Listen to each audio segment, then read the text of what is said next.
Hi friends, ఎలా ఉన్నారు? Good morning. ఇలా చూడండి, నేను తెచ్చాం కదా లోటస్ తామర పూలు. అదిగోండి మొగ్గ ఒకటి.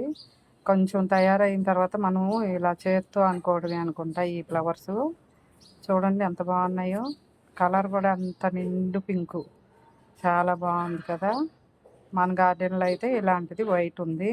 నేను కొన్నాను నర్సరీలో, చాలా కాస్ట్ పెట్టి. మనం ఇప్పుడైతే ఈజీగా పెంచుకోవచ్చు. ఇలా తెచ్చాం కదా కొమ్మలు, ట్యూబర్స్. చూడండి కలర్ బాగుంది కదా. మన గార్డెన్లో ఎన్ని రకాల ఫ్లవర్స్ ఉన్నా, ఎన్ని పువ్వులు ఉన్నా కూడా ఈ తామర పువ్వుకున్న ప్రత్యేకత దేనికి ఉండదు. ఇవి మన గార్డెన్లో ఒక 5-6 రకాలు, ఎన్ని కలర్స్ ఉంటే అన్ని పెట్టుకోవాలనిపిస్తూ ఉంటుంది నాకు, పెంచాలని. ఈ మొక్క ఉంటే మన ఇంట్లో లక్ష్మీదేవి ఉన్నట్టే భావిస్తాం మనం. అందుకని ఇంత ప్రత్యేకత ఈ ఫ్లవర్కి. చూడండి ఫ్రెండ్స్, మన ఛానల్ నచ్చితే ఫాలో అవ్వండి, లైక్ చేయండి, షేర్ చేయండి, సబ్స్క్రైబ్ చేసుకోండి. కాసింబీ గార్డెన్, ఓకేనా. చూడండి బాగుంది కదా. నేను ఎక్కడన్నా చెరువుల్లో ఉంటే కనుక మీకు అడ్రస్ చెప్తాను.